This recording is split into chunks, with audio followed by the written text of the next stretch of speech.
Bom dia, pessoal.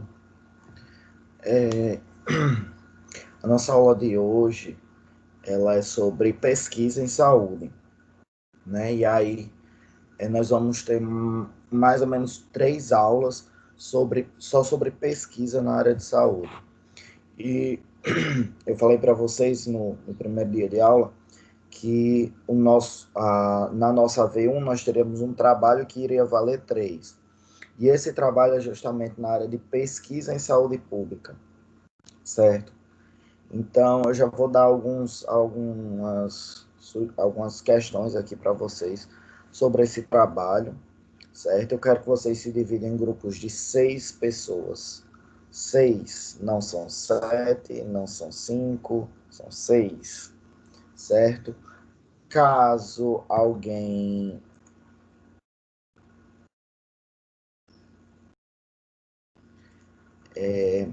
Caso vocês formem grupos de 7 ou de 5, eu quero que vocês entrem em contato comigo, certo? Porque se aparecer um de 5 e um de 7, eu vou tirar alguém do de 7 e vou botar no de 5.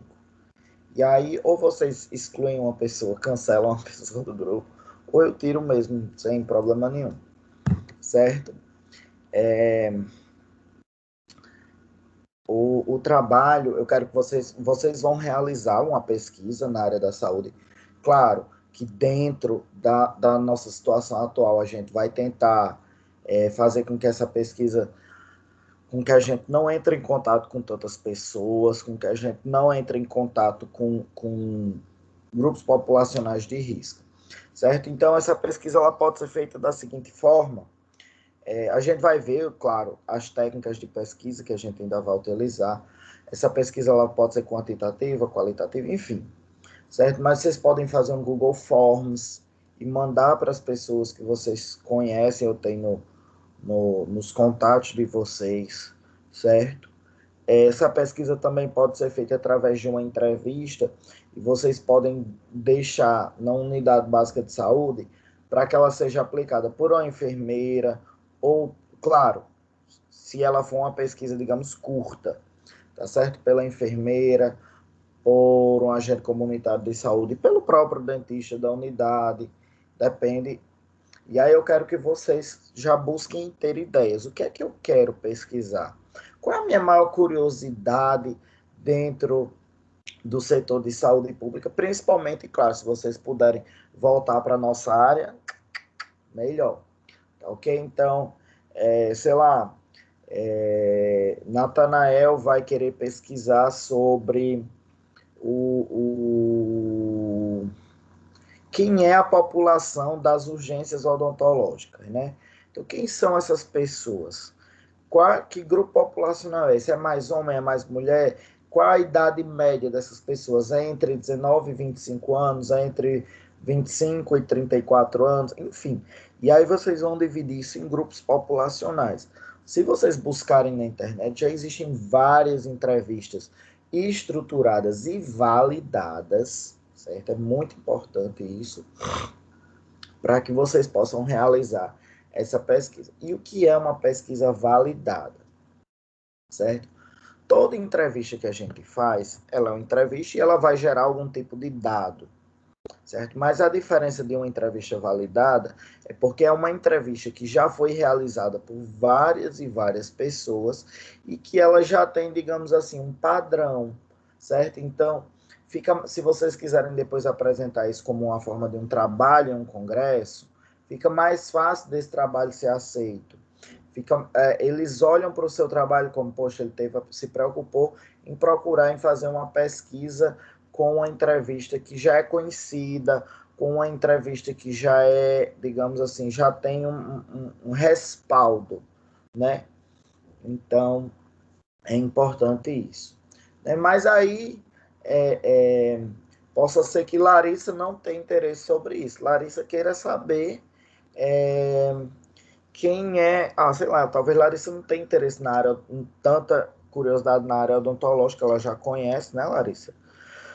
E aí, Larissa queira pesquisar sobre, sobre o perfil da gestante que faz o pré-natal na unidade básica de saúde. Quem são essas gestantes? A gravidez na adolescência ainda é frequente? De qual a idade média dessa gestante? Quantos filhos ela já teve? É o primeiro filho, é o segundo filho, é o 10º filho? Não importa. É com o mesmo parceiro? Se ela está com aquele parceiro ainda? Enfim. Ou então, deixa eu olhar quem mais aqui que tá. Camila quer saber se a população de Areia Branca,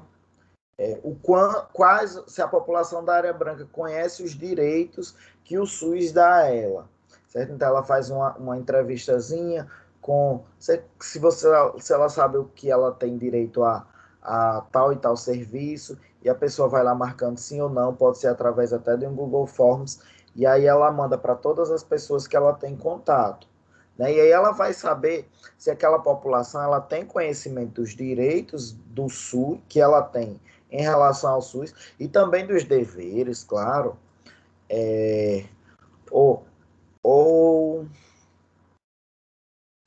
sei lá, Lucas Duarte, Lucas Duarte também não se interessa muito sobre essa área, mas Lucas Duarte ele acredita que gosta de ortodontia, e aí ele quer pesquisar junto pessoal, a gente, claro, na nossa disciplina de saúde pública, né, estratégia em saúde pública. Mas, assim, se você acha que não conseguiu parar nenhuma ideia na área do setor público, também não vou matar vocês. Ai, senhor, não é tão banda, amiga, porque a gente tem que agilizar as coisas, né? Para não deixar os trabalhos tudo para cima da hora e vocês ficarem com prazo curto, né? Vocês terem bastante tempinho. E aí, Lucas quer fazer uma pesquisa sobre o perfil facial dos pacientes que fazem ortodontia no município de Mossoró. Ele vai procurar os amigos dele ortodontistas e vai pedir para que eles notem, tal paciente tem um perfil facial dólico, tal paciente tem um perfil facial médio, tal paciente tem um perfil bráquio. Então, cada ortodontista vai fazer a sua listinha, né? E aí ele vai juntar tudo e vai fazer a média disso, né? E aí ele vai ter a média do perfil soroense facial. E por aí vai, certo? Vocês podem, claro, parir as ideias. O interessante é que vocês tenham as suas próprias ideias e busquem as suas próprias dúvidas dentro do setor público, certo? Então, já vão começando a pensar sobre isso. Montem uns grupinhos de WhatsApp só de vocês 6, e aí vão compartilhando as ideias, debatendo qual ideia que vocês acham mais viável, certo? Que algumas ideias talvez fiquem mais difíceis de serem realizadas, tá ok? E vamos procurar fazer uma pesquisa bacana, bem embasada, porque eu quero mesmo que no final do semestre vai ter um congresso sobre o SUS. Vai ser online, mas vai ter apresentação de trabalho, certo? E aí a gente vai ter muitos trabalhos para a gente apresentar nesse congresso. Claro. Bom dia, professor. Bom dia. Pode ser revisão literária? Como? Vai poder ser revisão literária?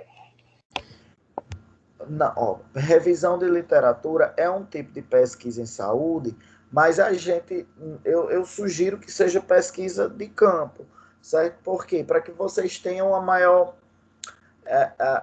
experiência na própria pesquisa, né? Não é que não possa ser uma revisão de literatura, mas eu acredito que se vocês fizerem uma pesquisa de campo, vocês vão adquirir uma maior experiência e com certeza vão ter um trabalho mais notado, certo? E assim, para ser bem sincero, se vocês forem ver, muitas revistas hoje em dia não querem mais nem publicar revisão de literatura. Por quê? Porque é um tipo de pesquisa muito simples, muito simplório, certo? Então, a gente busca fazer um trabalho, uma apresentação de algo que a gente possa buscar uma publicação, buscar apresentar isso num congresso, né? Para que a gente tenha certificado, valham horas complementares, né? Então, é interessante que vocês busquem uma pesquisa não tão simplória como a revisão de literatura. Mas a gente vai ver hoje vários tipos de pesquisa, certo? Semana que vem a gente vai ver as técnicas de pesquisa uma por uma, tá bom? E aí a gente vai estar vendo tudo isso. Tá ok? Pessoal, se eu estiver falando muito rápido ou alguém tiver alguma dúvida durante a nossa aula, vocês podem pedir para eu parar imediatamente e me questionarem sobre isso, certo? Sim. Qual o prazo para entrega? O prazo para entrega, né? Hoje nós estamos em 2 de setembro, certo? Então nós vamos ter exatamente um mês, certo? Para realizar essa pesquisa. Então nós vamos entregar ela no dia 7 de outubro, ok? Ok. Olha aí que prazo maravilhoso. Assim, um prazo nunca jamais visto, um mês inteiro, né? Então vamos lá. Compartilhar aqui com vocês o meu slide. Então, assim, hoje a gente vai ter uma noção básica do que é a pesquisa, do que a gente deve buscar, dos tipos de pesquisas, certo? Mas na próxima aula a gente vai mais a fundo e eu acho que a próxima aula talvez seja até mais interessante para vocês desenharem, delinearem o tipo de pesquisa que vocês vão querer fazer. Outra coisa, pessoal, caso vocês tenham alguma dúvida ou precisem de algum tipo de aconselhamento, vocês podem entrar em contato comigo através do WhatsApp, vocês já têm o meu contato, certo? E aí a gente vai debatendo isso, tá ok? Não quero deixar para delinear minha pesquisa só semana que vem, porque de certa forma vocês também já tiveram algumas noções de pesquisa científica na disciplina com a professora Ana Marisa, né? Era? Lá no primeiro período? Não era ela que dava essa disciplina?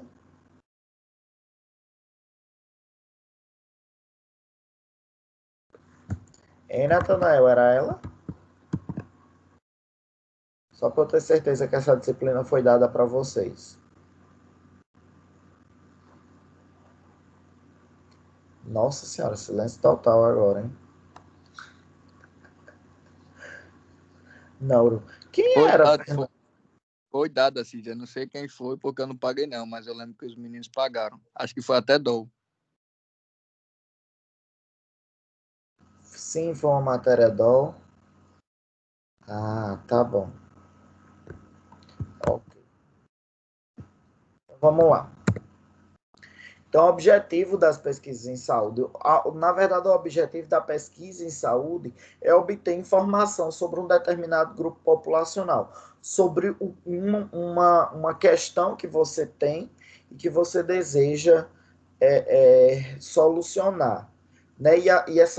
Às vezes você diz assim, uma pesquisa tão bobinha, mas ela traz uma quantidade de informações, e às vezes informações muito valorosas, que realmente a gente nem estima isso. Né? Por exemplo, vocês podem pesquisar a quantidade foi até acho que eu não vou nem falar essa, porque foi os meninos da noite ontem que falaram, talvez algum grupo deles queira pesquisar isso, e aí vocês podem, tipo, não, mas tá de boa. Um grupo da noite vai pesquisar se a quantidade de escovas que tem na casa é igual ou maior à quantidade de pessoas que moram nessa casa. E aí você vai dizer assim para mim, nossa, Júnior, que ridículo, nada a ver isso aí. E aí eu vou lhe dizer, não é nada ridículo, certo?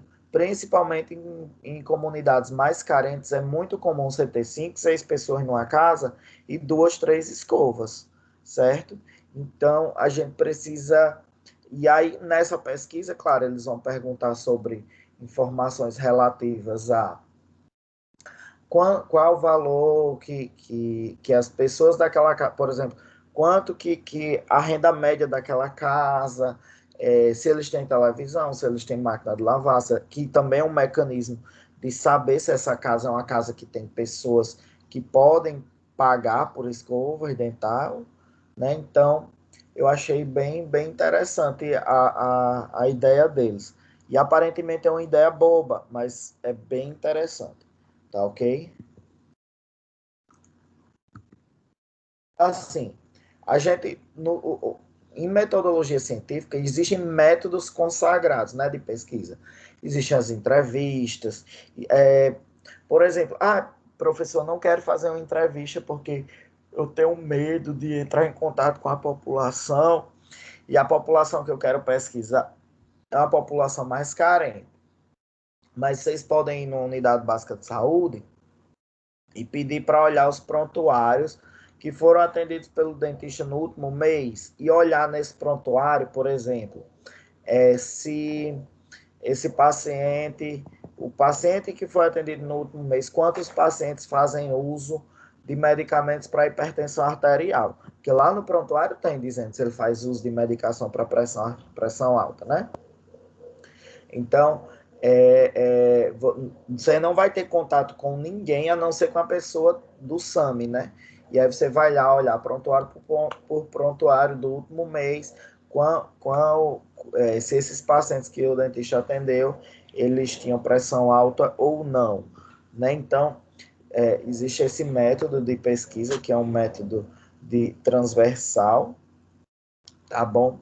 Existem também os ensaios clínicos, que não é o caso da pesquisa de vocês. Os ensaios clínicos é mais quando vocês estiverem pesquisando materiais, técnicas, certo? Coisas relacionadas a diagnóstico bucal. Então, como a gente ainda não vai ter acesso a esse tipo de coisas, os ensaios clínicos eles não são tão comuns, né? Então, existem muitos métodos e métodos consagrados, certo? Então, foi aquilo que eu falei para vocês sobre a entrevista. Entrevistas que são validadas, elas são melhor aceitas, certo? Por exemplo, a gente pode, vamos falar sobre qualidade de vida do paciente. Vamos pesquisar se o paciente atendido na unidade lá de Areia Branca, né? Unidade de saúde lá de Areia Branca, que Jorge ou Camila vão pesquisar. Esse paciente, ele tem uma qualidade de vida boa. E aí existe uma entrevista super validada já para a qualidade de vida. E essa pesquisa, ela vai pesquisar. Essa entrevista vai perguntar quantas vezes por dia essa pessoa se alimenta, se ela se sente bem com o trabalho dela, se ela não se sente bem com o trabalho dela, se ela se considera uma pessoa socialmente aceita, se ela não se considera uma pessoa socialmente aceita, se a vida sexual dela é ativa ou não. Enfim, vários pontos que no final a gente vai mensurar se essa pessoa vive bem ou não. Certo? E existem, como eu falei para vocês, as pesquisas, principalmente os questionários, eles trazem dados primários, certo? Nesses questionários, a gente pergunta sobre quem são essas pessoas, né? Então, se vocês forem olhar quem é o perfil do paciente que foi atendido na unidade X, então a gente vai ver se era homem, se era mulher, qual a idade média, se estava acima do peso, se tinha pressão alta, se buscou a unidade por qual motivo, por A ou por B, qual a classe socioeconômica dessa pessoa, qual a classe socioeconômica dessa pessoa, né? Enfim, todas essas questões, elas são analisadas. Aí você diz assim, Júnior, mas são dados muito simples, certo? São dados primários. Mas esses dados primários, a gente pode transformar eles em dados secundários. E o que é transformar um dado primário em um dado secundário? Eu posso cruzar um dado com outro dado e transformar isso num dado secundário. Por exemplo, eu descobri que Lá em Areia Branca, os pacientes que foram atendidos pelo dentista, 70% eram mulheres. Aí você diz, "Vixe, 70% eram mulheres, só 30% homens." Realmente, é muito baixa a quantidade de homens. Aí você avalia da seguinte forma. Desses 70% que eram mulheres, quantas eram de 0 a 12 anos? Quantas mulheres eram crianças, né? E aí você já tem um dado secundário, que desses 70%, 22% eram crianças. E aí você ainda pode remover um outro dado desse dado secundário. Desses 100% de paciente, 70% era mulher, desses 70% mulheres, 22% eram crianças. Desses 22% que eram crianças, quantos por cento fizeram restauração, quantos por cento fizeram extração, quantos por cento fizeram limpeza, né? Então, você vê que a gente vai extraindo dado de um dado de outro dado. Então, os dados secundários, eles nos dão uma visão maior sobre aquilo que a gente está pesquisando. Ó, aquilo que a gente está falando, Natanael. As revisões bibliográficas, elas são um tipo de pesquisa e é científico, certo? E existem 4 tipos de revisões bibliográficas, certo? Existem as revisões integrativas, narrativas, as revisões sistemáticas, as revisões integrativas, narrativas, sistemáticas, as revisões explicativas, e agora, mais recentemente, surgiram as meta-análises, certo? Então, assim, se você quer fazer uma revisão bibliográfica, ok, mas faça pelo menos uma revisão sistemática, porque é uma revisão que dá mais trabalho, mas é uma revisão que tem um valor científico maior. Porque a revisão integrativa e a revisão narrativa, tanto também como a explicativa, o que é que acontece com elas? São revisões que você vai buscando, você busca nos livros, em artigos, em revistas, você busca aleatoriamente, você não segue um padrão de busca. Já na revisão sistemática, não. Você tem que obrigatoriamente seguir um padrão de busca, e aí você consegue uma quantidade X de artigos, de livros, de revistas. E aí, a partir dessa quantidade X, você vai não, isso aqui não se encaixa na minha pesquisa por causa disso. Você tem que justificar o porquê de cada artigo que você está tirando da sua pesquisa ou porque você está colocando, certo? Então, muitas vezes acontecia muito no passado e, por exemplo, a gente fazia uma revisão do livro sobre a qualidade da saúde pública brasileira. E aí o que era que acontecia? Algumas pessoas direcionavam a sua pesquisa para colocar o quê? Só artigo que falasse bem da saúde pública. Ou então outras pessoas direcionavam os artigos para colocar só os que falassem mal da saúde pública. Professor, uma pergunta. Oi? Uma pergunta. Em relação aos postos de saúde, eles podem negar disponibilizar um prontuário? Na verdade, eles podem, mas assim, é muito incomum isso acontecer. Mas assim, quando vocês forem buscar isso, vocês vão levar um documentozinho dado por mim ou por Leonilson, né? Que se trata de uma pesquisa científica, mas é muito incomum. Eles podem se negar afirmando que... Mas assim, claro, vocês vão falar que os dados vão ser mantidos em sigilo e tudo mais, mas alegando a questão da confiabilidade do paciente, né? Porque lembrem, o que é dito pelo paciente no consultório, ele fica no consultório. Ninguém mais deve ter acesso àquilo. Então, se vocês vão fazer uma... Isso acontece muito em cidade pequena, pessoal. Se vocês vão fazer uma pesquisa científica, o perfil dos pacientes que têm HIV lá em, sei lá, Apodi. Aí Natanael vai lá pesquisar esses pacientes. Aí ele vai lá, olha a lista dos pacientes. Ele descobre que, vixe, um conhecido meu tem HIV, olha. Aí ele sai espalhando no meio dos amigos dele. O que é que a gente tem que fazer com Natanael? A gente deseja para Natanael uma morte lenta e dolorosa, porque isso não se faz, né? Mas, Misericórdia. meu filho, isso não se faz, certo? A gente tem que, primeiro, você pode ser processado por isso e responsabilizado, certo? Porque isso é um tipo de constrangimento público e da cadeia, tá? Não é só pagar cesta básica, não. Da cadeia mesmo, tá ok? Então, assim, eles podem, mas é muito raro. Eu nunca, não me lembro disso ter acontecido comigo. Mas eu sei de uma amiga minha que aconteceu com ela e eles alegaram a confiabilidade dos dados, né? Que são dados que são digamos assim, sigilosos, né, que não é todo mundo que tem que ter acesso. Mas, como eu falei, é muito, muito incomum.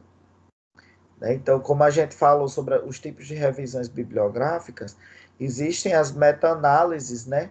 As meta-análises é quando a gente faz uma revisão sistemática e aí a gente tipo assim, três grupos vão estudar a mesma coisa. Por exemplo, Natanael vai fazer uma pesquisa sobre quais os procedimentos odontológicos mais realizados na unidade básica de saúde aqui em Mossoró. Camila vai fazer quais os procedimentos mais realizados na unidade básica de saúde em Areia Branca. E Tayane vai fazer quais os procedimentos odontológicos mais realizados lá em Upanema. Então, se a gente pegar, cada um vai fazer a pesquisa é a mesma, só que em lugares diferentes. Então, a gente vai ter resultados diferentes, não é verdade? Então, se a gente depois pegar essas três pesquisas, juntar esses dados e cruzar esses dados, a gente vai ter uma meta-análise. A meta-análise é um cruzamento dos dados justificada. E aí a gente vai ver os resultados de Natanael. Se Natanael fizer a pesquisa dele lá no Nova Betânia, vai ter praticamente só limpeza. Camila mora numa cidade de praia, né? Então, o pessoal come muito peixe lá e peixe é um alimento autolimpante. Então, o pessoal que não tem muita cárie, né? Mas que tem doença periodontal e faz muita extração porque tem doença periodontal. Lá em Upanema, o povo gosta muito de comer doce, aí vai ter muita cárie. E aí você vai precisar justificar por que, que a população de Natanael só deu limpeza, por que, que a população de Camila só fez extração e por que, que a população de Tayane fez mais restauração. A meta-análise é um cruzamento de dados semelhantes, justificando esses dados, certo? Através de ensaios múltiplos. Então, é muito bom as meta-análises, porque assim a gente tem uma ideia geral de uma população, de uma população muito grande, né?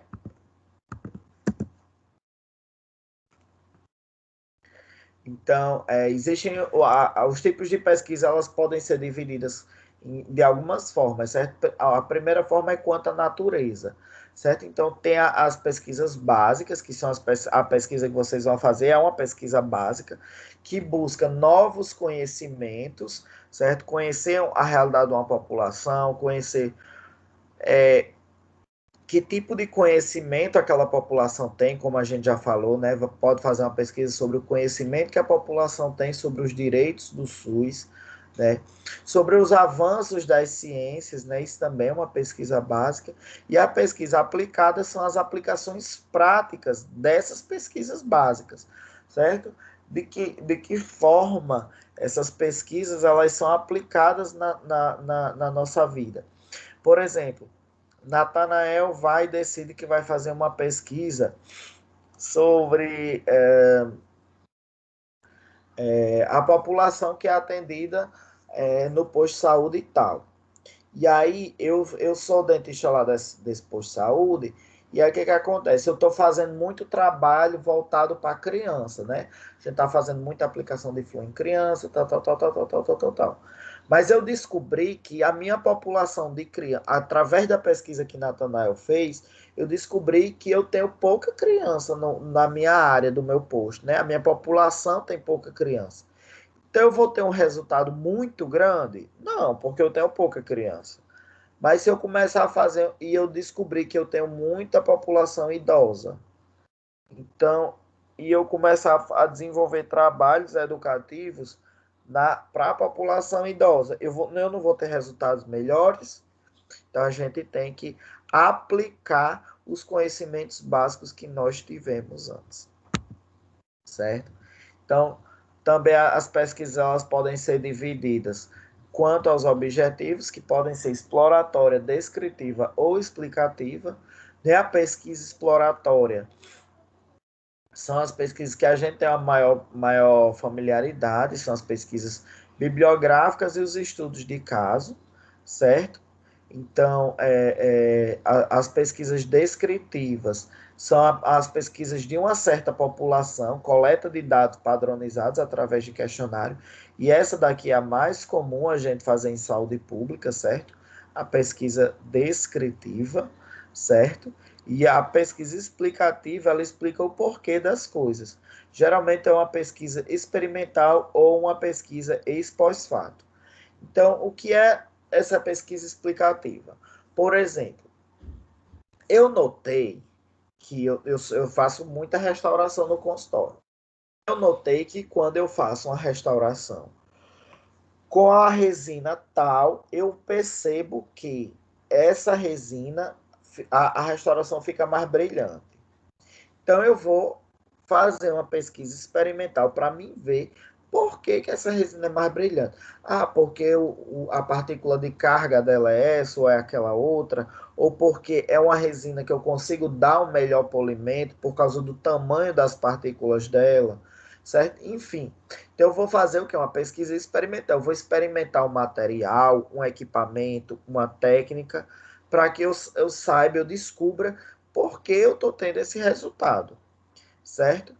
Então, as pesquisas experimentais, elas são fantásticas, mas na saúde pública, principalmente na base, assim, onde nós estamos, ela é muito pouco utilizada, certo? E a pesquisa ex pós-fato são pesquisas que a gente faz para explicar alguma questão que aconteceu. Por exemplo, houve o rompimento da barragem lá de Brumadinho. Então, o fato que aconteceu foi o rompimento da barragem de Brumadinho. E a pesquisa é uma pesquisa explicativa após o acontecimento desse fato. Então, por exemplo, eu vou pesquisar por que não estão nascendo determinadas plantas no terreno que foi alagado pela barragem lá de Brumadinho. Aí eu vou notar que no solo está tendo uma quantidade muito grande de agentes tóxicos, por isso que certas plantas não estão nascendo. Então, é uma pesquisa após algum acontecimento. Por exemplo, foi feita uma pesquisa na época do 11 de setembro, não sei se vocês ainda lembram, né? Porque vocês são muito jovens.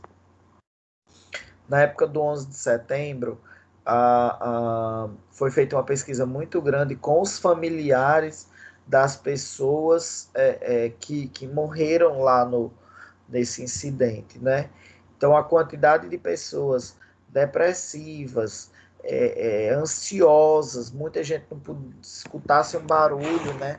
Pessoas que estavam lá no dia, em prédios próximos, enfim, certo? Então, essas pesquisas ex pós-fato é quando após o acontecimento de um fato, certo? E aí a pesquisa ela também pode ser selecionada através do procedimento técnico que você vai utilizar. Se é uma pesquisa bibliográfica, porque eu vou buscar artigos, livros, nananana. Se é uma pesquisa documental, e aí a pesquisa documental é aquilo que nós estávamos falando, sobre analisar o prontuário do meu paciente. O prontuário do meu paciente é um documento. Então, eu vou avaliar esses prontuários. É uma pesquisa experimental. Eu vou experimentar se o material X é melhor do que o material Y, ou se a técnica A é melhor do que a técnica B, certo? Ou então eu vou fazer um levantamento, certo?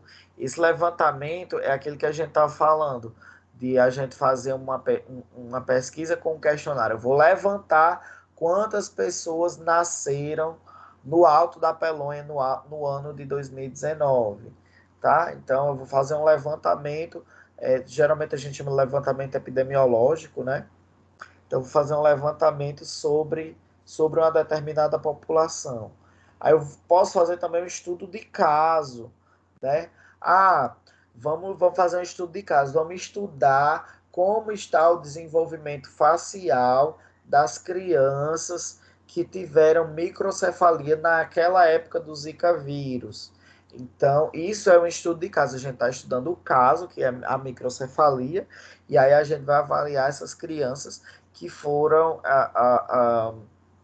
que tiveram esse tipo de problema. Então, a ex-pós-fato, né, é um procedimento técnico que a gente vinha falando. A pesquisa de ação. Essa pesquisa de ação, a gente também conhece ela como intervenção. E o que é isso? A gente vai fazer o seguinte: vamos medir a quantidade de placa bacteriana que tem nos dentes do meu paciente, primeiro, aí depois a gente vai ensinar ele a escovar os dentes direitinho. Daqui a uma semana, a gente vai medir quanto que tem de placa bacteriana nele. Por quê? Porque o objetivo é que a gente perceba que ele melhorou a escovação dele, que a gente ensinou ele a escovar corretamente. A gente interveio na saúde desse paciente, tá? A gente vai analisar o antes e o depois, né? E ainda tem as pesquisas relacionadas ao participante, tá bom? Então, eu posso pesquisar, por exemplo, Cauano pode pesquisar o nível de conhecimento dos alunos do quarto período sobre pesquisa científica. Ele vai fazer uma entrevista sobre pesquisa científica e aí os meninos vão dizer se sabe o que é uma pesquisa bibliográfica, se sabe o que é um levantamento, se sabe o que é uma pesquisa de ação. E aí ele vai analisar quem? Os próprios participantes da pesquisa são quem está desenvolvendo a própria pesquisa, entendeu? Então, é uma pesquisa bem retórica ela.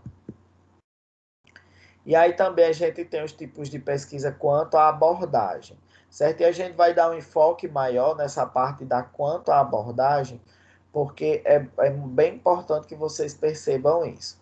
Existe a pesquisa quantitativa, que no passado, na visão cartesiana newtoniana, essa pesquisa era vista como a melhor pesquisa.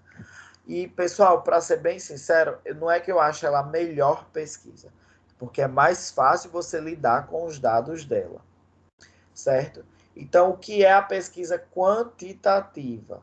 É uma pesquisa que eu possa quantificar, eu posso colocar em números uma determinada questão, certo? Então, por exemplo, eu vou pesquisar a idade média dos alunos de odontologia do quarto período.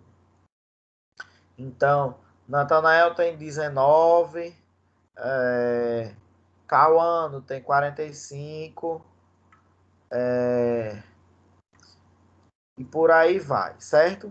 Cada um vai dizendo sua idade e a gente vai fazer uma pesquisa quantitativa e no final a gente diz assim, a idade média dos alunos do quarto período matutino é, sei lá, 22 anos, 23 anos, 25 anos, não sei qual é a idade média de vocês.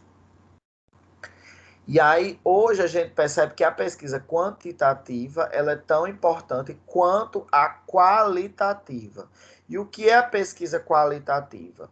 A pesquisa qualitativa ela é diferente da quantitativa. E aí, o que é que acontece? Eu posso chegar para vocês e perguntar assim,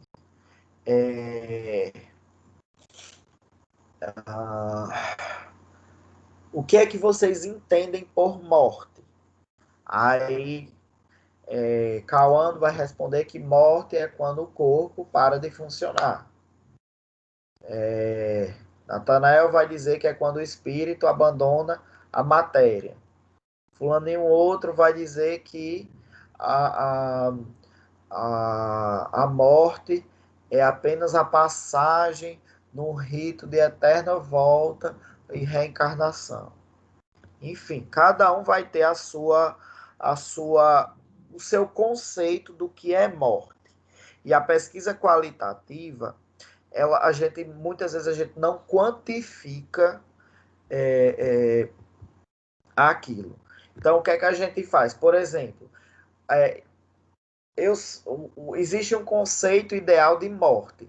Então, a gente vai dizer só quantas pessoas conseguiram atingir esse conceito e quantas pessoas divergiram daquele conceito de morte.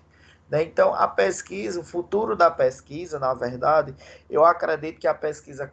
Porque, assim, a pesquisa quantitativa, ela também tem uma vantagem, a pesquisa quantitativa. Os números demoram muito a mudar, certo? Se eu verificar hoje qual a idade média dos alunos do quarto período de odontologia, se eu for pesquisar daqui a 3 meses ou daqui a 5 meses, vai ter mudado muito pouco, né? Mas aí, por exemplo, se eu for pesquisar quantas pessoas estão satisfeitas com o atual governo.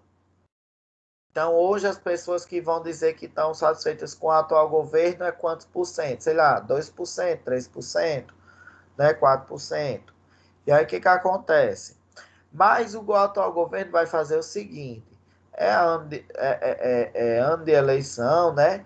Ele vai fazer o quê? Eu vou dar um aumento no Bolsa Família e agora o Bolsa Família vai ter direito a 13º também. Aí o que acontece? Quantas pessoas vão dizer que amam, adoram e idolatram o atual governo? Sei lá, 40%, 50%. Então, a pesquisa qualitativa, a pesquisa de opinião, a pesquisa qualitativa é uma pesquisa de opinião. Ela muda muito rápido, certo? Hoje você tem uma opinião sobre uma coisa, e aí pode ser que aconteça um fato que amanhã você muda a sua opinião sobre essa mesma coisa, né? Então, tem gente que, sei lá, ama, adora e idolatra a Anitta. Mas aí ficaram sabendo que ela fez uma coisa feia para conseguir ficar famosa.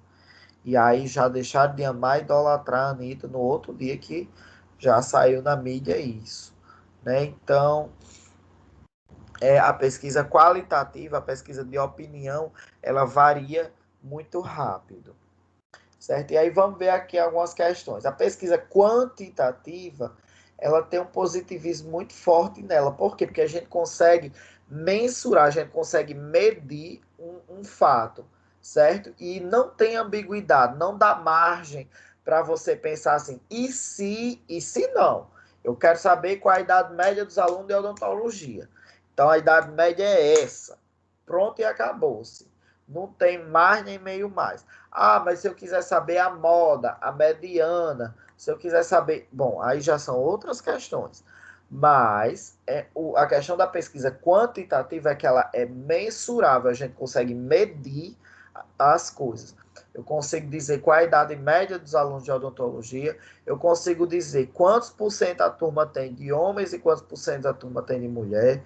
Então, tudo isso são dados que a gente consegue medir e discernir sem nenhuma ambiguidade, né? E aí, pessoal, a pesquisa quantitativa, ela tem uma questão que a gente chama de perspectiva externa. Porque, assim, quando a gente olha a turma de vocês, a gente diz assim, é uma turma muito jovem. Mas espera aí, já não é uma turma tão jovem. Por quê? Porque já surgiram alguns outros componentes da turma que podem, porque, por exemplo, se eu levasse em consideração a idade só lá da turma do fundão, com certeza a idade média da turma de vocês ia ser bem baixinha. Ia ser, sei lá, 21 anos. Mas aí, quando a gente coloca algumas pessoas que têm Não vou colocar pessoas velhas, mas assim, pessoas mais experientes, né? Seu Adeildo, Cauano, nananã, entendeu? Então, essas pessoas, a perspectiva externa, a gente olha para vocês e diz assim, a turma de Assim, você me chama de velho, né, seu caba feito? mas, rapaz, Adeildo, eu tô te chamando de experiente. Experiente. Tem coisa Eu só melhor no tenho mundo do que 25 anos. Oi? Eu só tenho 25 anos. Cauano, e É, Deus castiga. aparenta ter bem 100, né? E Cauã Deus aparenta ter bem castiga os 100 anos. mentirosos, viu? Então, pessoal, quando a gente olha a turma de vocês, a gente vê, a gente tem uma perspectiva que deu um valor muito baixo. Mas aí o valor não dá tão baixo, por quê? Porque existem alguns personagens na turma que elevam o fator idade da turma. E aí a gente tem o que a gente chama de outsider, certo? O outsider é aquela, por exemplo, vem todo mundo assim, qual a sua idade? A Eduarda vai e diz 20, a Hanna diz 21, a Breno diz 20, a não sei quem 20, a não sei quem 22, a não sei quem 19 e tal. Então tá sempre ali, né? 19, 20, 21, tarana, tarana, bem pertinho um do outro. Aí chega na hora, pergunta, Cauã, qual a sua idade? 38. Aí pá, sobe a linha lá em cima. Cauano é o quê? O que a gente chama de outsider. É aquela pessoa que está fora da faixa, certo? A gente criou uma faixa aqui e analisou que entre 19 e 21 é o que está mais aparecendo na turma de vocês. Mas aí tem Cauano com 38, tem seu Adeildo, eu não vou nem dizer quantos anos seu Adeildo tem, e aí 55. pá, tem seu Adeildo, que é o outsider do outsider, né? É o fora da faixa, bem fora mesmo. Então, o que que acontece? Esses outsiders, às vezes, são poucos componentes que são outsider, mas eles têm um poder de elevar uma taxa muito grande, né? Então, a gente tem que considerar esses outsiders, tá ok? A pesquisa quantitativa, como eu falei para vocês antes, ela trabalha com a realidade estática, ou seja, a realidade da pesquisa quantitativa ela é uma realidade parada. Se eu perguntar a idade de vocês hoje, é uma. Amanhã vai ser a mesma. Depois de amanhã pode ser que mude a de um ou dois componentes no máximo. Mas muda muito pouco, muito pouco. A pesquisa quantitativa, ela muda muito pouco e muda muito devagar. Certo? E por isso que a gente tem resultados que são replicáveis, ou seja, se eu chegar e pesquisar a idade da turma de vocês, vai dar valor tal. Se Leonilson chegar e fizer a mesma pesquisa, vai dar o mesmo valor. Por quê? Porque vocês não mudaram. O público é o mesmo. Né? Então, e isso é generalizável.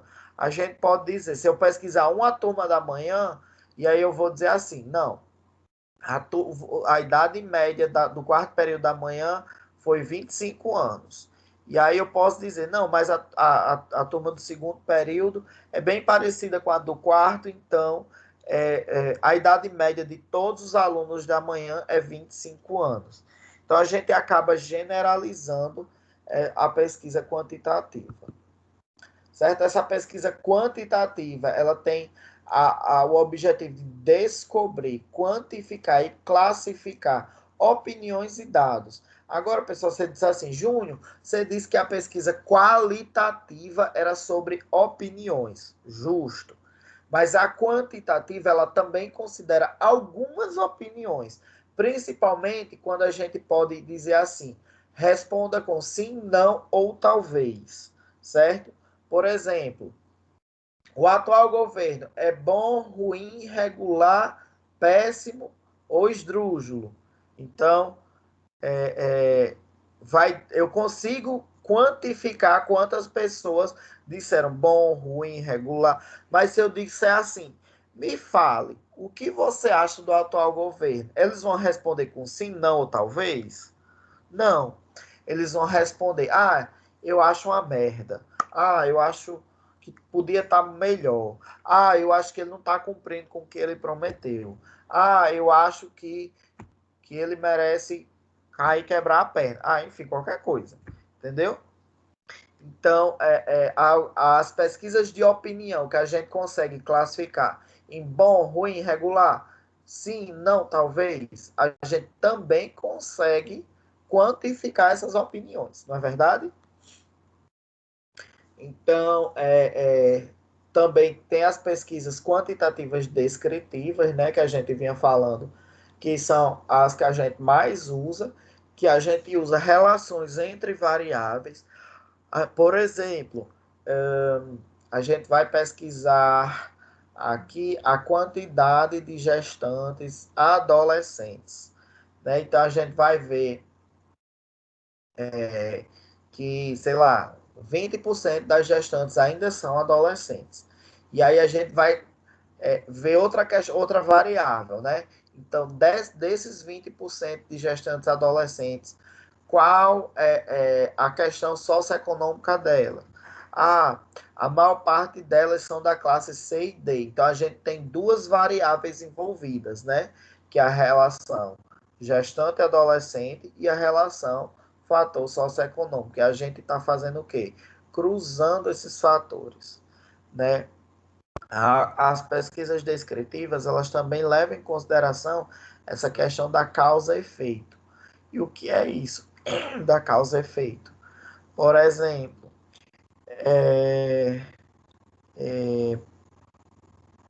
eu quero saber se o fato de uma pessoa ser feia, pelo fato dessa pessoa ser feia, ela não consegue arrumar namoro. Então, eu vou começar a correlacionar. Por exemplo, Jorge, caba feio, namora, não namora. Beleza, por que não namora?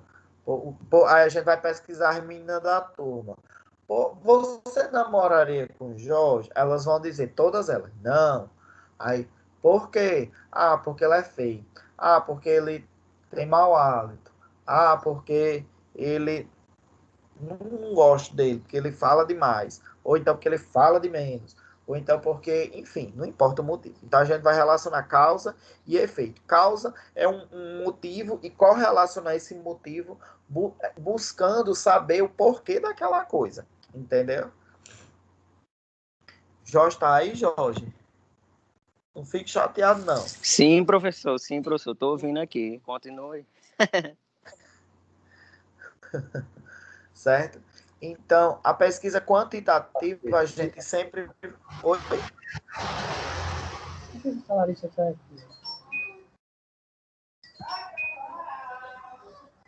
Eita, caiu?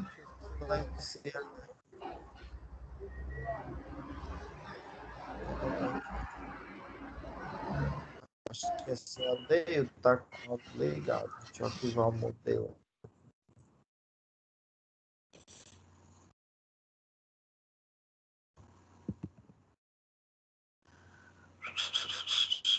Ok, e aí a gente vai, através dessa pesquisa quantitativa, a gente vai utilizar técnicas estatísticas, né? E existem testes estatísticos muito complexos, como a ANOVA, como o Kruskal-Wallis, como o Miller-Winter, mas existem técnicas mais simples, como o Q-quadrado, que é a técnica que eu acredito que todos vocês vão utilizar, tá bom? Então, a pesquisa quantitativa, ela tem de diversos tipos, né? Existe do tipo coorte. Essa pesquisa coorte, ela relaciona um estado inicial e um estado final de uma mesma pessoa, de um mesmo material, entendeu?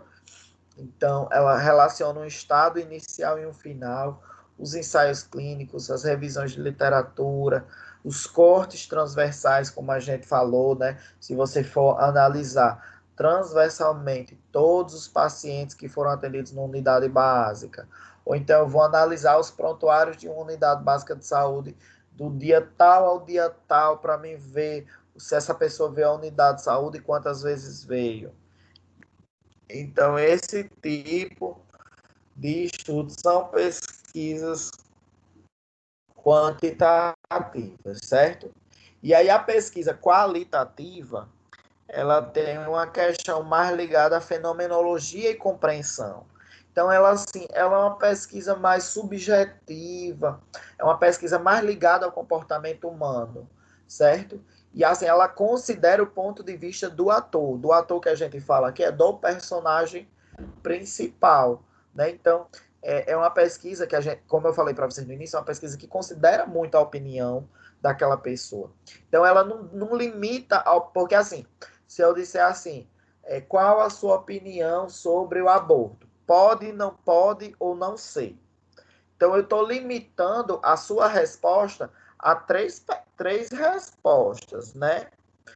Mas se eu deixar livre, aí, Natanael, o que é que você acha do aborto? Pode, não pode, talvez, e aí? Aí Natanael diz, rapaz, eu acredito que pode, e assim, assim, assim. E aí ele vai justificar o porquê ele acha que pode. Aí eu posso perguntar para Ivelise, Ivelise, pode ou não pode o aborto?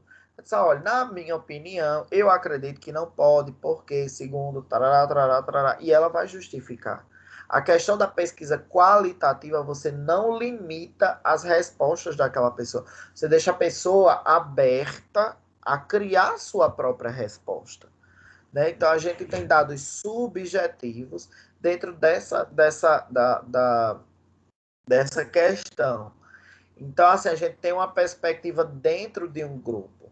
A gente falou lá na pesquisa quantitativa sobre... Oi? Assim, o slide aqui acabou, está aparecendo só você, sua imagem aqui. E é... Senhor, meu Deus, por quê?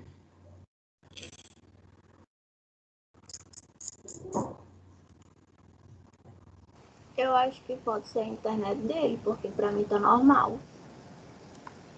Oi? Eu acho que pode ser a internet de Aldeildo, porque aqui pra mim tava normal. Ah, então, seu Aldeildo, olha aí, deu uma reiniciada na sua internet. Vocês estão vendo o slide direitinho? Eu tô. Eu sim. Assim, deu certo agora. Ok. E aí, pessoal,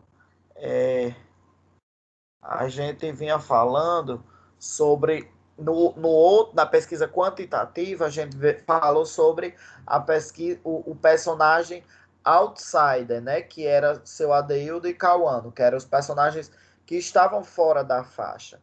Mas já na pesquisa qualitativa a gente vai ter o insider, né, que é os que a gente coloca dentro da faixa. Então, se eu pesquisar por exemplo, aquela pergunta que eu fiz inicialmente sobre o que a pessoa entende por morte. E aí eu vejo que no dicionário diz que morte é quando a pessoa deixa de ter vida. Pronto, simplesmente o que o dicionário disse. E aí eu quero, só que as pessoas elas não vão responder assim. Ah, morte é quando a pessoa deixa de ter vida, porque a gente não lê o dicionário, não sabe o que é que está dizendo lá no dicionário. Mas, não, morte eu acredito que é quando a vida deixa de estar dentro da pessoa. Eu não disse a mesma coisa, só que com outras palavras. Então, isso, quando eu responder dessa forma, eu vou fazer o quê? Eu vou inserir essa resposta no meu insider. Aí, se eu perguntar para Larissa, Larissa, o que é morte para você? Não, morte é quando a pessoa desencarna. Então, é igual a resposta do dicionário? Não. Aí, se eu perguntar para Eduarda, Eduarda, para você o que é morte? Morte é quando o coração deixa de bater. Aí você diz assim, é parecida com a resposta do dicionário? Também não. Então, fora. Mas se eu perguntar para Breno, Breno, para você, o que é morte?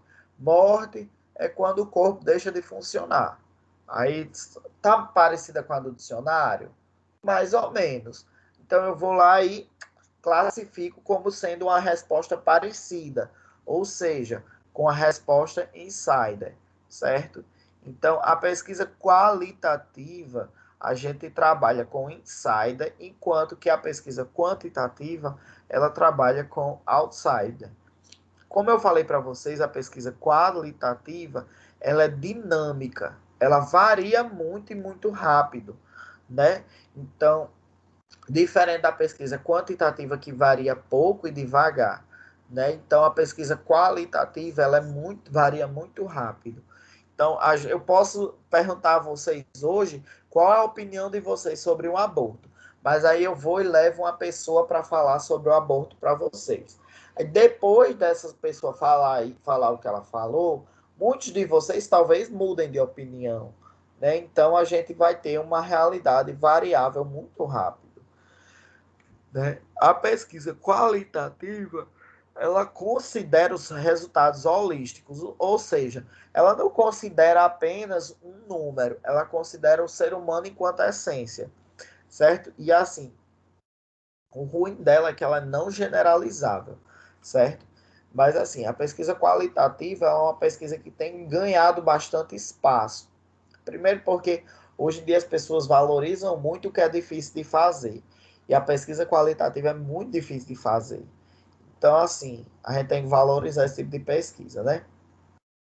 A pesquisa qualitativa, ela tem algumas características diferentes da pesquisa quantitativa, né? Como, por exemplo, ela considera o ambiente natural como fonte direta de dados. E o que é isso? Pessoal, o meio que a gente está inserido, ele serve como fonte direta de dados. Por exemplo, se eu moro numa favela, todo final de semana, eu vou no baile funk e tal, e tarará, tarará, tarará. E aí, se um dia perguntarem para mim assim, o que você acha do tráfico de drogas? Eu vou dizer que o tráfico de drogas é uma coisa boa. Por quê? Porque o traficante lá do meu bairro, se tiver um ladrão lá, ele manda matar. Se tiver um arrombamento numa casa, o próprio dono da boca, se souber, manda dar uma surra no arrombador. Entendeu? Então, o ambiente que eu estou inserido, ele muda a minha opinião. Por quê? Muitas vezes você olha e diz assim, nossa, o dono de boca de fumo é tudo vagabundo, tem que ir preso, tarará, tarará, tarará, tarará. E olha, aconteceu uma situação com um amigo meu, e ele estava compartilhando isso comigo, e assim, eu achei sensacional, e ele compartilhou e ele disse, Júnior, olha, de verdade, eu tô até achando que o dono da boca é um cara gente fina, né? Porque o que aconteceu?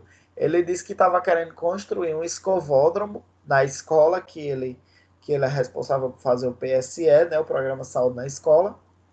E aí,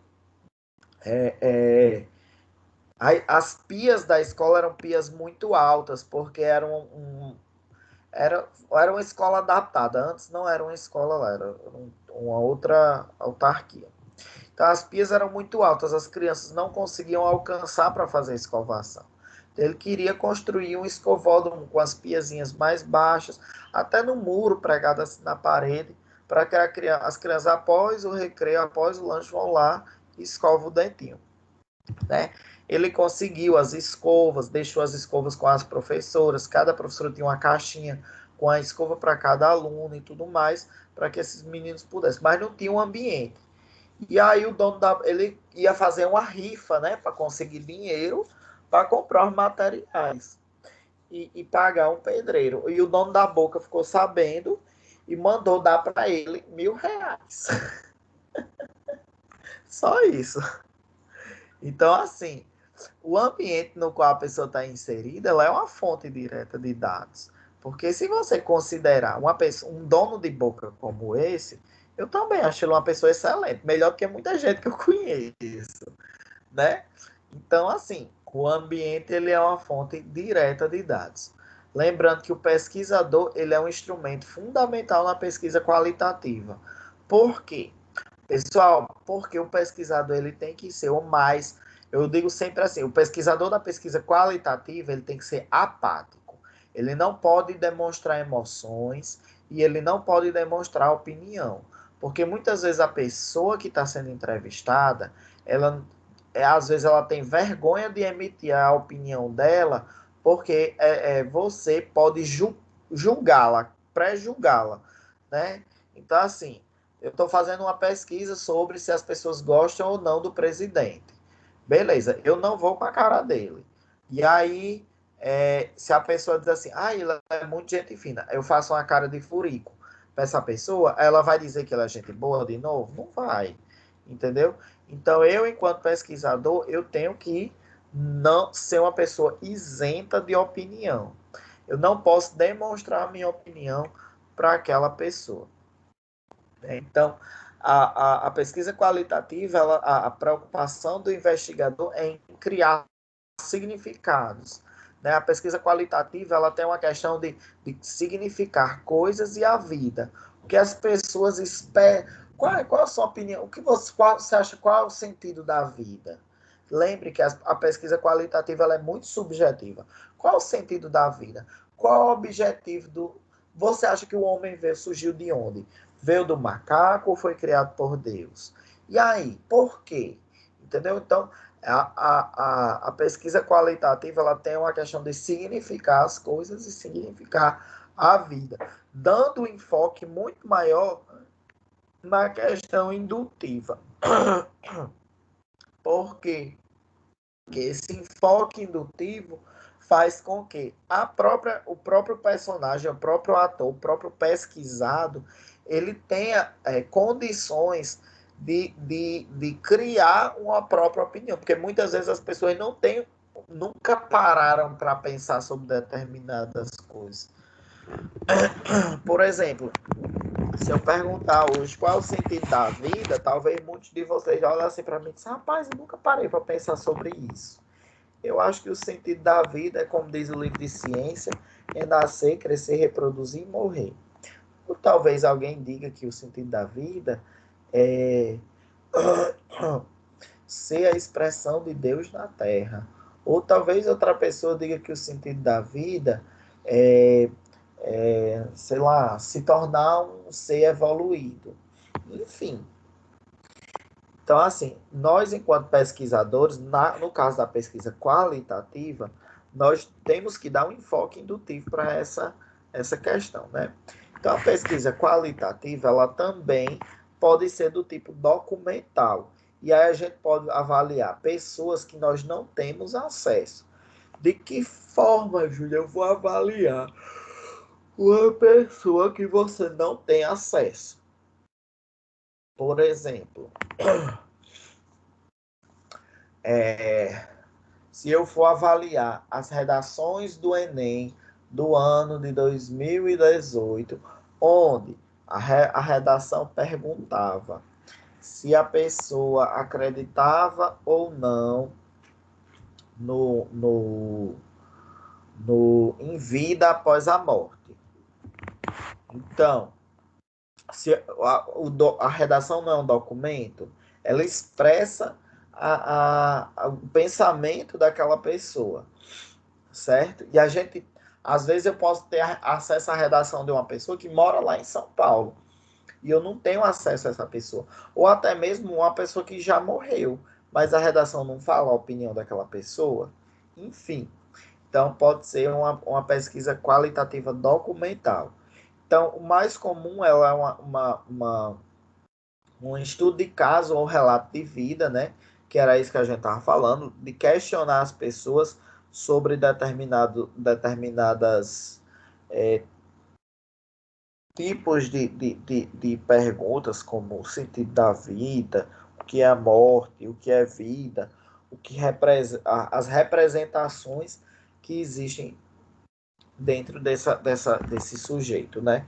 Então, assim, ela é um exame detalhado do ambiente desse sujeito. E tem a pesquisa qualitativa do tipo etnografia, que é quando o pesquisador reside junto à comunidade.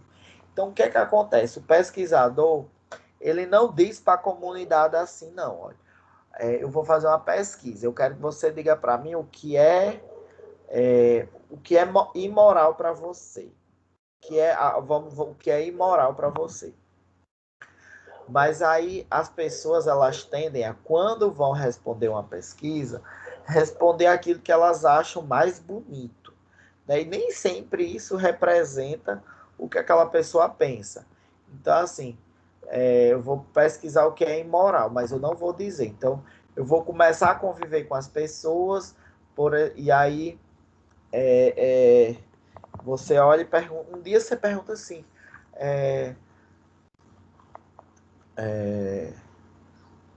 gente fina,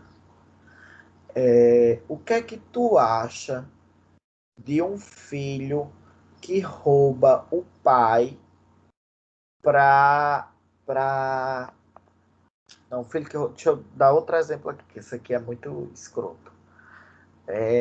Gente fina, o que é que tu acha de um pai que rouba para dar de comer a um filho? E a partir da resposta de gente fina, eu vou definir se ele tem um conceito de moralidade, se ele tem um conceito de se o que ele acha é correto ou é errado, entendeu? Então eu não falo para aquela pessoa que ela está sendo pesquisada, mas ela vai participar da pesquisa, né? Então a pesquisa qualitativa ela também tem a questão de ter um grupo focal. O que é um grupo focal? A gente a pesquisa qualitativa ela tem uma população objetiva, certo? Então, vou pesquisar aqui as pessoas que fazem tratamento de saúde mental lá no João Machado.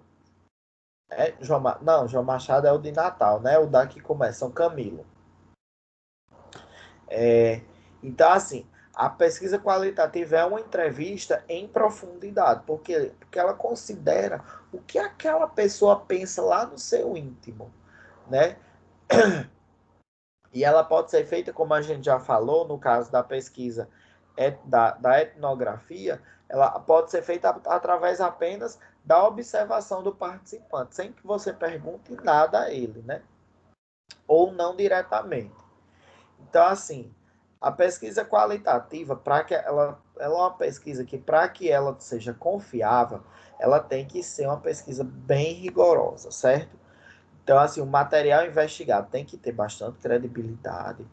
Quando você estiver escrevendo essa pesquisa, ela tem que ser fiel, certo? Nesse processo de transcrição. A gente tem que, se a pessoa falou errado, até escrever errado, você tem que escrever. Por quê? Porque você tem que mostrar que tudo que foi dito está sendo considerado, né? E aí a gente tem que considerar os elementos que compõem o contexto, como a gente falou, o ambiente que aquela pessoa está inserida. Esse ambiente pode sim alterar a opinião daquela pessoa, né? E a pesquisa qualitativa, ela também tem que ter a possibilidade de confirmação dos dados. Eu ainda tenho que poder confirmar aquele dado que está sendo dado. E assim, existem várias críticas à pesquisa qualitativa, certo? Por quê? Porque ela pode ser muito facilmente, se o pesquisador for uma pessoa que não tem muita experiência, ela pode ser feita de uma forma errada e dar resultados errados. Ela pode ter viés na interpretação, porque assim, como a pesquisa qualitativa ela é uma pesquisa subjetiva, acaba que eu posso muitas vezes perguntar, você entende que aborto pode ou não aborto? E aí às vezes a pessoa fala, para mim essa pessoa quis dizer que o aborto não pode. Ou então, para mim essa pessoa quis dizer que o aborto pode. Então, a questão da pesquisa qualitativa, se a questão lhe trouxer dúvida na interpretação, você já deve deixar aquela pessoa fora da pesquisa, para que não haja vieses de interpretação. Como eu falei, a coleta e análise de dados da pesquisa qualitativa, ela é mais trabalhosa e ela demanda mais tempo. Então, a gente chega na questão das pesquisas clínicas, né? As pesquisas clínicas são pesquisas fantásticas, mas que eu acredito que vocês não poderão fazer agora, que elas consideram algumas questões. Nossa senhora, que sono. Parece que eu nem dormi de noite. A gente pode fazer uma pesquisa clínica em um grupo de pessoas voluntárias, que podem ser pessoas sadias ou pessoas doentes, certo? E a gente pode fazer uma pesquisa clínica em populações vulneráveis. Eu vou pesquisar aqui crianças e adolescentes. Eu quero ver quantas crianças adoeceram com dor de garganta no último ano. Ah, eu quero saber se os idosos tomam muita medicação para dormir. Ah, eu quero saber se os índios. Nananana, entendeu? Então, a pesquisa clínica, ela trabalha muito com grupos voluntários ou com populações vulneráveis.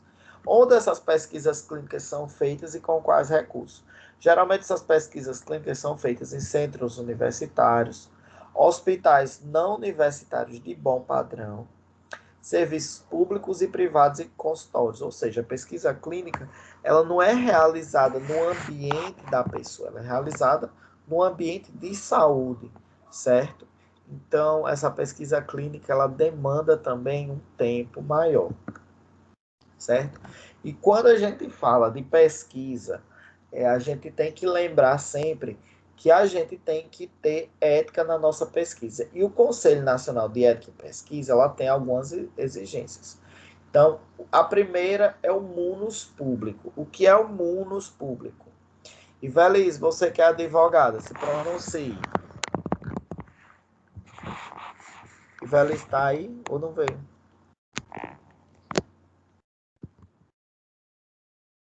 Tudo também é advogado. Quem que é advogado? Quem? Adeilton. Seu Adeildo é advogado, é seu Adeildo. Então, vamos lá. O que é o munus público? Né? O munus público, pessoal, ele é uma questão não é de obrigatório. Eu acho, pelo que eu entendi do que eu li, é uma questão de obrigatoriedade, de obrigação pública. Então, assim, quando você realiza uma pesquisa científica na área da saúde, essa pesquisa ela tem que ter alguma relevância, ela tem que ter alguma importância, ela tem que dar algum retorno, certo? Então, ela tem que ter um retorno público. Então, você tem que pesquisar e você tem que mostrar para as pessoas por que você realizou aquela pesquisa e que tipo de resultado essa pesquisa trouxe, para não ser uma pesquisa só por uma pesquisa. Eu vou pesquisar só porque eu quero pesquisar. E não é assim, né? Então, é o munus público, pelo que eu entendi, porque assim, o meu juridiquês, ele é bem pouquinho. E aí, o munus público será uma questão de obrigatoriedade, de dar um retorno público, certo? Oxi.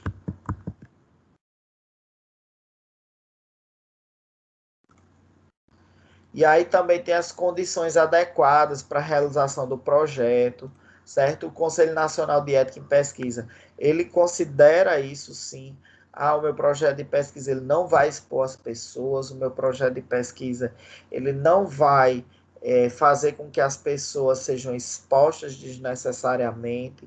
O meu projeto de pesquisa ele vai as pessoas não serão identificadas, a gente vai fazer foto, vai colocar taja nos olhos, vai borrar o rosto, vai fazer isso, vai fazer aquilo outro, certo?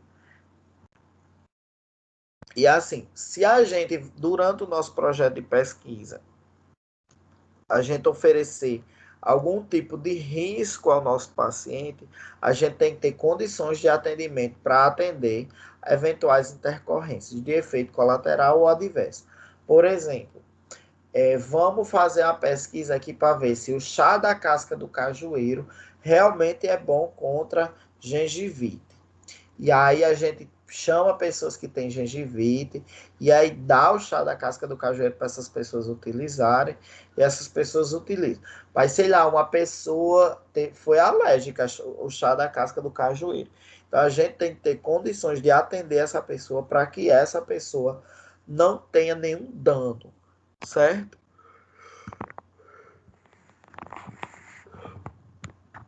As pesquisas com fármacos e medicamentos. Pessoal, as pesquisas com fármacos e medicamentos, às vezes a gente pensa que é só o pessoal de farmácia que tem que fazer. E eu digo a você, durante a faculdade eu tinha uma professora que pesquisava muito questão de fitoterapia, né? E ela era dentista e ela pesquisava chá de não sei o que para tratamento de afta, ou chá de não sei o que para tratamento de candidíase, ou então, sei lá, mel com sei lá o que, enfim, ela tinha os possíveis fármacos, né, dela. Então, assim, as pesquisas com fármacos e medicamentos, geralmente os recursos vêm de onde? Do governo, de organizações não governamentais ou de companhias farmacêuticas.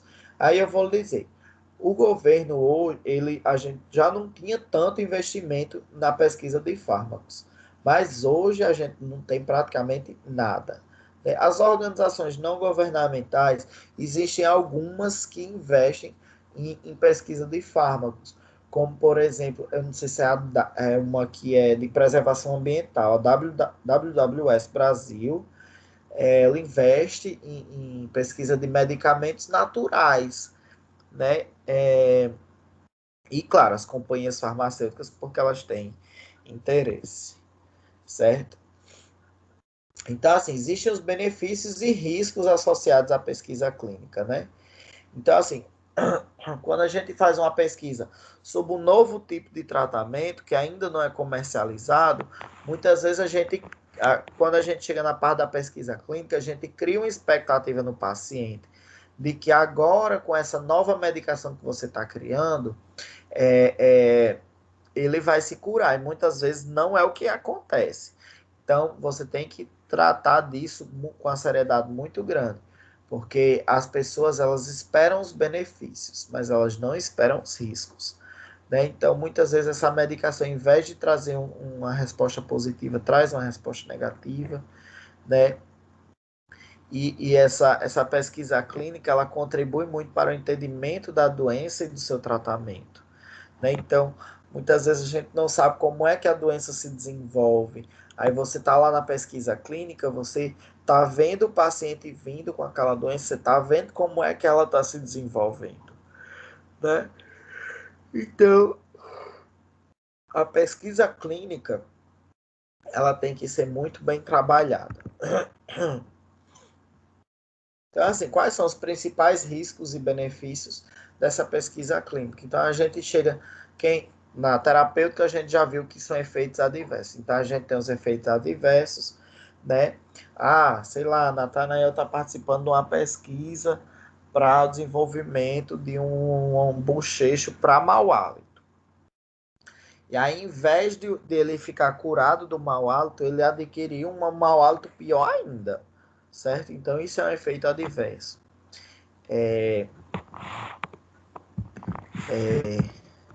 Tem a questão também de receber a droga em teste ou via receber a placebo, certo? As pessoas, elas não podem saber se ela está recebendo uma droga em teste ou uma droga placebo. A questão de várias viagens ao local de pesquisa ou permanecer mais tempo do que o necessário no hospital, certo? Por exemplo, quando eu fazia faculdade, eu tinha uma pesquisa sobre o desenvolvimento de mucosite oral em pacientes que tinham câncer. Então, toda quinta-feira eu ia lá para a Liga contra o Câncer, lá em Natal, e aí aqueles mesmos pacientes, eles eram obrigados a vir toda quinta-feira. Eu fazia a aplicação do laser neles e a gente via se o laser ele estava diminuindo a quantidade de mucosite neles, certo?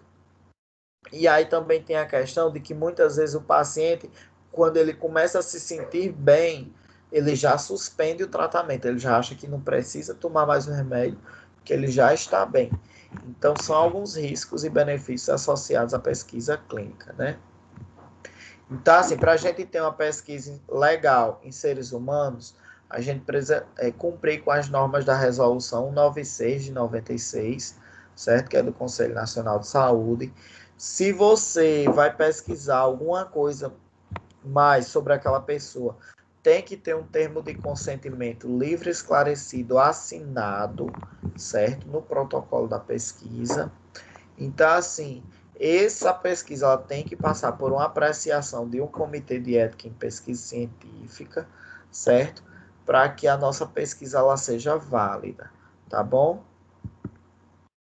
Então, aqui eu coloquei um protocolo da pesquisa para que a gente entenda minimamente como é que a gente vai desenvolver essa pesquisa. A primeira coisa que a gente precisa pensar é o que é que eu vou pesquisar. E aí eu vou descrever tudo aquilo que eu vou pesquisar. Eu quero pesquisar quantas vezes por dia as pessoas em Mossoró escovam os dentes. E aí eu tenho que ver os antecedentes científicos. Se já foi realizada uma pesquisa científica igual a essa. Já, ok. Qual foi o ano? 2002. Faz muito tempo, mudou a realidade. Vamos fazer a mesma. Aí a gente pode ir comparar uma que foi feita em 2002, talvez não tenha sido feita nem por você, claro, não foi feita por você, mas você pode usar pesquisa semelhante, certo? E aí você vai descrever o seu projeto de pesquisa, o material e método, tudo que você vai utilizar no seu projeto de pesquisa, como você vai fazer. Eu vou fazer uma entrevista, essa entrevista ela é estruturada, ela é uma entrevista que já é validada, que já foi utilizada em outros projetos de pesquisa, e tarará, tarará, tarará. A amostra. A minha amostra são 200 pacientes que são atendidos não sei aonde. O resultado esperado. Eu espero que a qualidade de vida, ou que essas pessoas escovem mais os dentes hoje do que escovavam no passado, ou usam mais o fio dental hoje do que usavam no passado. E a bibliografia, porque, claro, tudo isso tem que ser embasado. E aí, claro, você também tem que pontuar quais são os riscos e benefícios dessa pesquisa. Eu sabendo se a minha população melhorou ou não a condição de saúde bucal dela, eu tenho condição de planejar ações de saúde bucal. Mas qual é o risco? A questão da exposição dos dados, enfim. Certo? A duração da pesquisa. A pesquisa vai durar tantos meses ou tantos dias, certo? Eu, enquanto pesquisador, eu sou responsável por, certo? Eu não posso expor os dados do meu paciente, eu não posso, enfim, você não pode, né, deixar com que algo de ruim aconteça com o seu paciente por motivo da sua pesquisa. E a pesquisa vai ser encerrada na data tal quando nós atingirmos a amostra XYZ. O local da pesquisa, eu vou fazer uma pesquisa lá na UBS em Areia Branca. Ou então, eu vou fazer uma pesquisa lá no Conselho Regional de Odontologia. Ou eu vou fazer uma pesquisa com todos os ortodontistas de Mossoró. Certo? A infraestrutura. Eu vou precisar de um consultório odontológico para me fazer uma pesquisa, avaliar o meu paciente? Não. Eu só preciso de uma cadeira, uma mesa e um computador para mim poder fazer essa pesquisa. O orçamento dessa pesquisa. Eu vou ter que... É uma entrevista que eu vou fazer. Eu vou ter que imprimir tantas folhas, eu vou ter que gastar tanto de tinta, eu vou ter que gastar tanto disso, entendeu? Tudo tem que ser pontuado. Então, a propriedade das informações, né? E a restrição em relação à publicação dos resultados. Claro, não publicar nomes de pessoas, idades que possam vir a constranger alguém. Mas, assim, criar uma informação e levar para a população um resultado. Mostrar que aquilo que você pesquisou deu uma resposta, não foi em vão. Né? Então, o termo de consentimento livre esclarecido é um documento legal que protege o participante, o pesquisador e a instituição.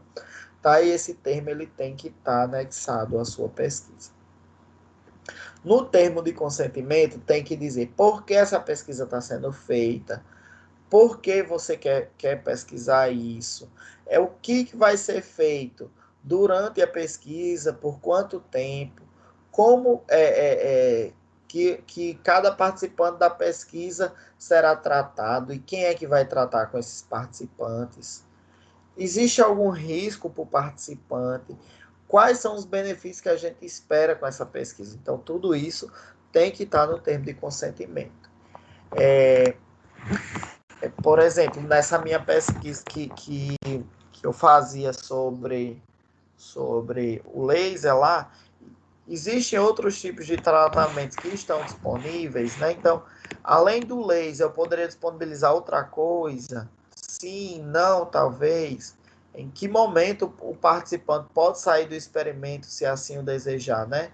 Então, o participante ele pode deixar de participar da pesquisa a qualquer momento, certo? Se ele, mesmo que ele tenha assinado o termo, se ele chegar e disser assim, não quero mais, então você obrigatoriamente tem que excluir ele da sua pesquisa e os dados dele têm que ser todos jogados fora, certo?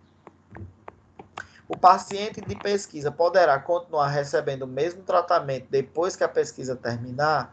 Pessoal, e aí isso aqui é se, por exemplo, se durante a pesquisa a gente viu que o laser ele dava um resultado legal.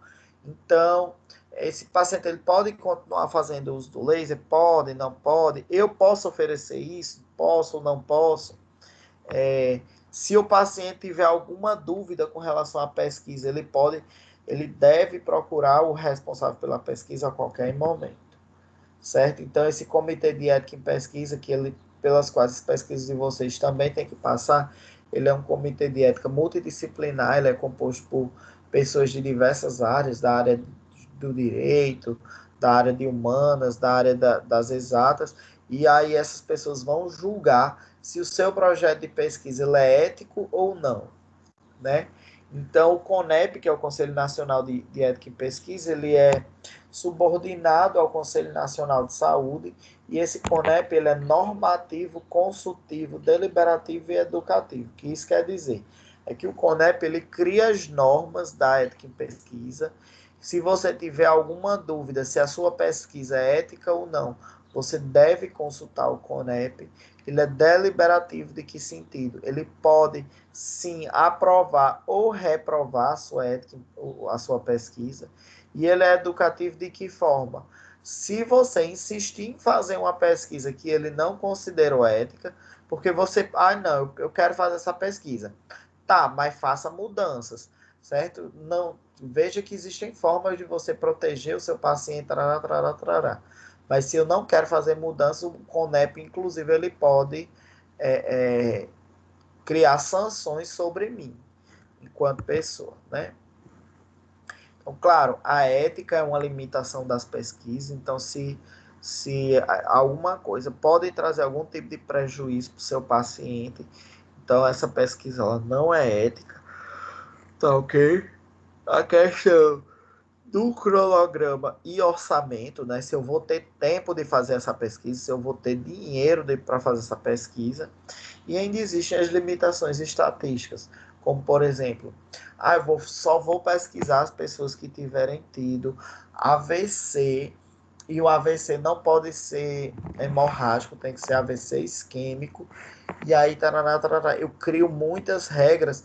O que acontece? Eu fico com a amostra populacional muito pequena, e aí estatisticamente a minha pesquisa ela não quer dizer muita coisa. Certo, pessoal? Então, por hoje é só. Alguém tem alguma dúvida, alguma questão que queira falar da pesquisa? Vai ser quando a entrega do trabalho? Eu já falei, foi no dia, se não me engano, foi no dia 7 de outubro. Ok? Beleza. Se vocês não têm mais nenhuma dúvida, um abraço e até outro momento.